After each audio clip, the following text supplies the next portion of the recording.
A physiotherapist can help you get the things that you need, from resources to techniques to proper equipment. Today, I'm at Kyle's clinic, Propel Physiotherapy.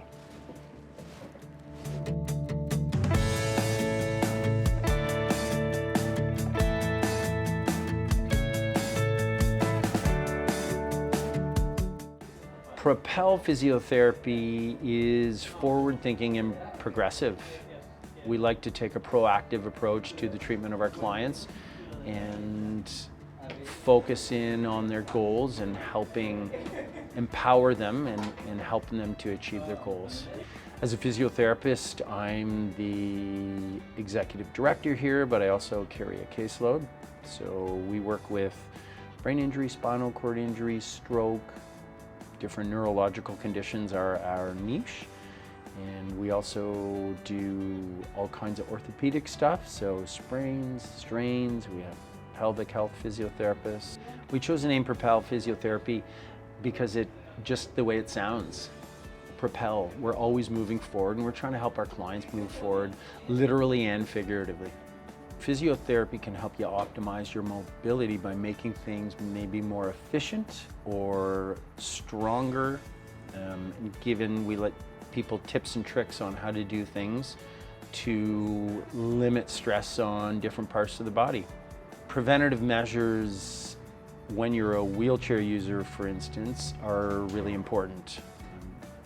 Most people in wheelchairs are using their arms to propel themselves around.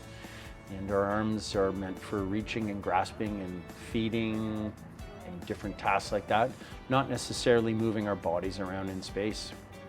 So balancing rest with activity and making recommendations on different types of power assist maybe, that's if you're in a manual wheelchair, and balancing out different types of muscles and strengthening it around the shoulder blades in the shoulder, to make sure that you don't end up down the road with any sort of aches, pains, or shoulder breakdown prematurely. So part of the assessment we do when you come in at Propel and you're in a chair is we look at the setup of your chair. The great thing is most of the time, if people if their injury or condition's relatively new and they've been discharged from rehab or the hospital, they've got a relatively new chair and the setup's quite good. However, we see clients 10, 15, 20, 25 years down the road, and they may need a new wheelchair setup. And the setup of your wheelchair is really important to the efficiency of your transfers, your wheelchair propulsion, and then your interaction with the environment. Some of the things we look for is, kind of what's the posture of the trunk and shoulders and head. And with respect to propulsion, where do the arms fall when you're sitting upright and they're hanging down by the wheel? We really want the hand and wrist to be somewhere close to the center of the wheel or the axle. If your chair setup is such that your body is quite forward from the center of that wheel, what happens is when you reach back to start your propulsion, you've got to reach back even further, and that sort of extension at the shoulder, coupled with a push, can be quite stressful. And this exertion adds up over time because this is something you're doing all day. It's all about repetition. There's different techniques to wheelchair propulsion, and people usually just adopt them kind of naturally, how they feel and how their wheelchair setup is. And the evidence or the literature suggests there's 4 main ones that have been studied, and there's 2 types, the semicircular and the double looping over propulsion technique, that tend to be the less stressful on the shoulder and the most efficient.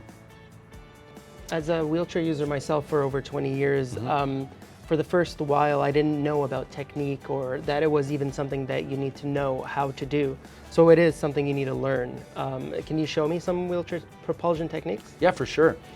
One of the techniques that a lot of people adopt in general and naturally is the semicircular technique, and what that involves is reaching back for the hand rim, propelling forward and letting the hands fall below the hand rim as you make your return to the back to the hand rim for the next push. It's called the recovery phase. So the recovery phase happens below the hand rim. That's quite efficient and relatively low stress on the shoulder and arms. There's another technique to balance it out that's a little bit higher stress, and we usually don't teach or would maybe steer away from, would be the arc or arcing technique.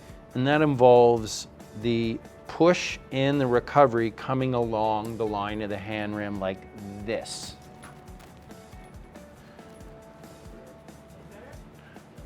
And you can see during the recovery, I'm pulling my hands back like this.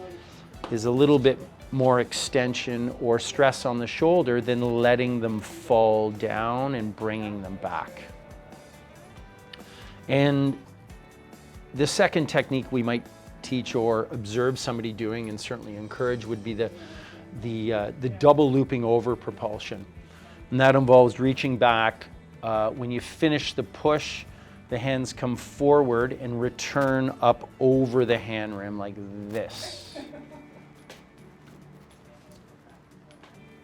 When I'm wheeling, I do let my hands come down and then I catch it again. What would you recommend I do? Show me one more time, Oda, please.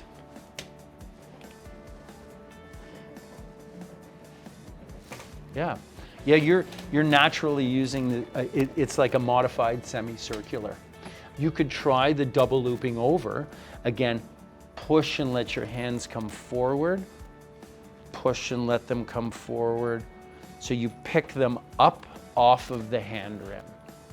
Pick it up, pick it up. You could try that. Again, we're gonna look at it, see how it goes. If it's not gonna be efficient for you or practical, then we certainly wouldn't recommend it. That's an interesting aspect of your job because that's how you have to look at it if it's not for you. Everybody's different. There's so many variables, even the wheelchair setup, right? I've been working in spinal cord injury for 20 years, and the most important thing I've learned is that no two injuries are the same, regardless of if they're at the same level, and complete versus incomplete. Never seen two the same. 100%. I think people are certainly open to suggestions on the wheelchair propulsion techniques. Where we do get some resistance, and we totally understand it, is on some of the power assist devices or maybe compensations that are going to allow people to move a little bit easier. There's a category of power assist. One includes the Smart Drive, which goes under the wheelchair, and another, there's a number of different brands, but you know, there's a companion by ChioCare, Batak, that attaches to the front of the wheelchair and has a steering wheel and you drive. The benefits of a device like this is limiting the impact of constant and repetitive motions like propulsion on the quality of your shoulder joint. Whether it's wheelchair propulsion or transfers, people develop a ton of bad habits. I see them all the time. If I wheel up to a surface and don't put the brakes on, and I put my hands down and start that transfer, I've not only got to accommodate for lifting my body and moving myself over, I've got to accommodate for the movement of the chair or the surface I'm going to. Your shoulder's essentially performing a balancing act, and transfers are one of the functional tasks or movements that people tend to really tweak their shoulders on. A lot of our treatment techniques in physiotherapy as it relates to people with spinal cord injury or the neurological population are rooted in movement and exercise. And the amazing thing is everybody can benefit from movement and exercise. What I've observed over the years is that clients tend to cherish their independence and want to maintain that independence. And what I see at times is people can be resistant to suggestions or adaptations that are going to appear to make them less independent.